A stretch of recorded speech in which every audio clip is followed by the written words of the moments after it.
Hi everyone and welcome to my channel. Now, I've not uploaded for nearly 10 months and there's a reason for that, and I'm going to go into that now. I'm going to let you know what's been happening in the meantime, the new direction that my photography is taken and what my plans are for this year, as well as answering some questions from my Instagram page. Okay, so firstly, what's the reason why I've not uploaded for 10 months? Well, 10 months ago, sort of the end of spring last year, I was shooting landscapes, just doing it as a hobby, as well as also shooting weddings as well. I had a full-time job and sort of just did weddings in my spare time. And then as a favour, I took some shots for a guy called Jack, who lives close by to me, and is on Instagram as Don Jack. I'll link him in the description.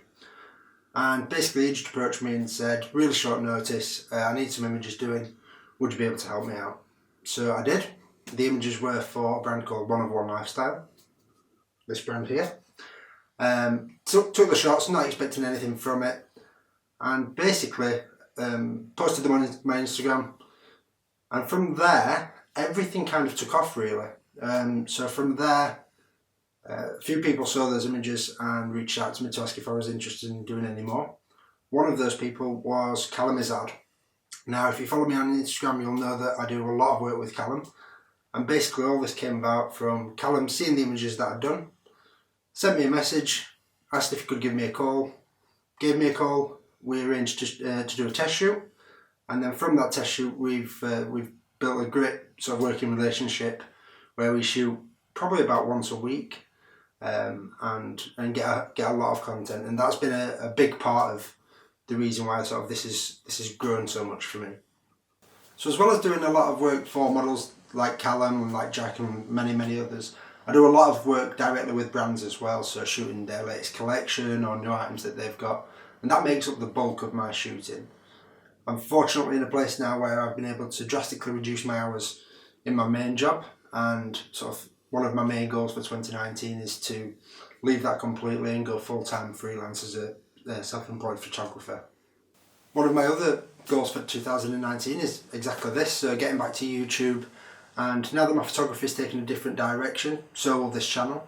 I've got lots lined up, including an update on what's in my camera bag. So since last spring, pretty much everything in my camera bag has changed, so I'll be doing one of those, and also be getting a lot of sort of behind the scenes footage, and got a couple of other things in the pipeline for the next few weeks and months as well. So it will be slowly building it back up, but that's one of the aims for 2019. Now, as part of getting back into YouTube, I thought what I'd do is reach out to my followers on Instagram and ask them if they've got any questions that they'd like me to answer. So I'm going to go through a few of these now. Everybody that's asked a question I will link in the description. So we'll go through these now. So the first one is from Ellen_George, and she asks, how did you become a photographer and why? So in terms of becoming a photographer, I would say as far as becoming where I would class myself as a photographer, that would only sort of be the last sort of couple of years really, where I've been doing sort of more weddings, and then especially the last 12 months as I've got a lot more into shooting regularly and into the type of shooting that I do now. In terms of when did I start photography, my dad was a keen photographer and still is, and he's definitely the person that first put a camera into my hand. And just growing up, sort of really going out walking, taking pictures there, and that's how my love for landscape photography grew. And then it just went on from there really. The next question is from Dani B Photography, and I strongly suggest that you go and check her page out. She's also got a YouTube channel as well. I'll link that in the description as well. And she asks, how did you get into fashion photography? Now, obviously at the start of this video I've kind of gone through that, but again it's literally just the fact that Jack reached out to me on Instagram, sent me a message. I was free that evening so I could go and take those shots, and it literally grew from there. I never expected it to. I'd never sort of planned for it, but I absolutely love it now and wouldn't change it for anything.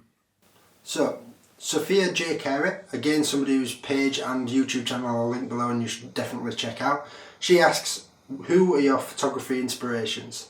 Now, with this, I would say it falls into kind of sort of two categories. One is sort of people that are sort of really well known, sort of people like Laura Jade, for example, Laura Jade Photography, her fashion work is incredible.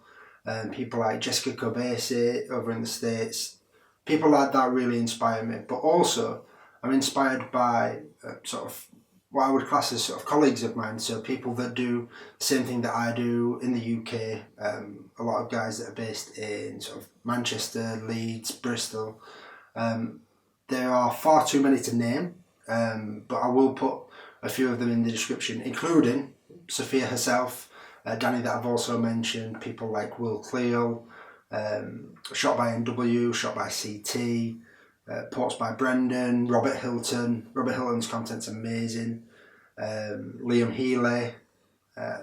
There are far too many for me to think of now off the top of my head, but I will put in the description a whole heap of people that you should go and check out. And I also share a lot of people's work on my Instagram page. So in my Instagram stories, I share a lot of the work of people that inspire me, because I just think that there's that much hate in this industry that a little support goes a long way.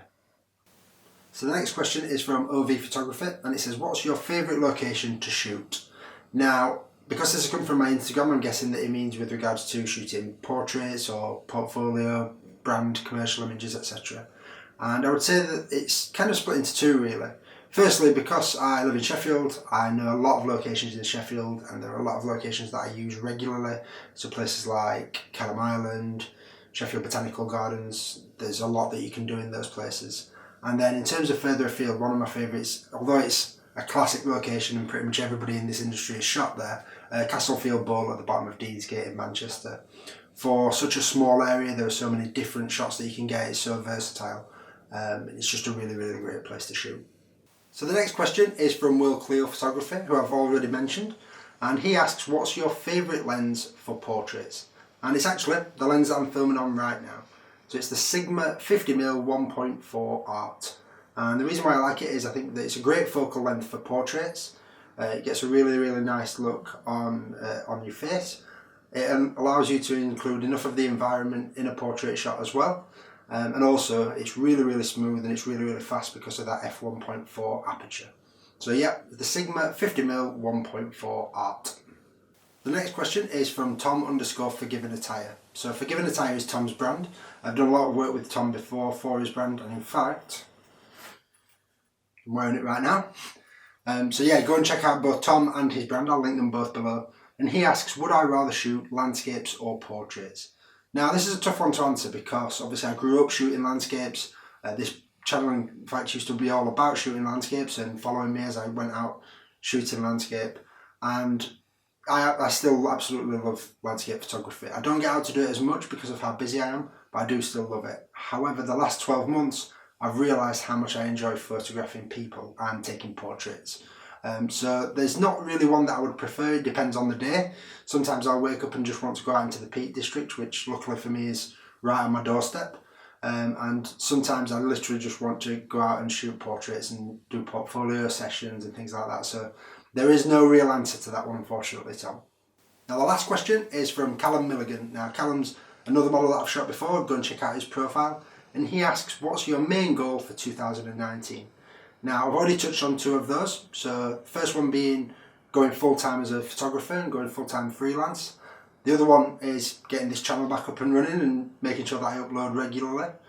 Aside from those, it's just really a case of getting out there, further building my brand, building up my portfolio, and eventually, not particularly a goal for 2019, but a long-term goal is to move more into sort of fashion photography, high-end fashion, and things like that. But that's kind of an end goal. For now, I'm just really enjoying exactly what I'm doing and just want to keep taking that to the next level.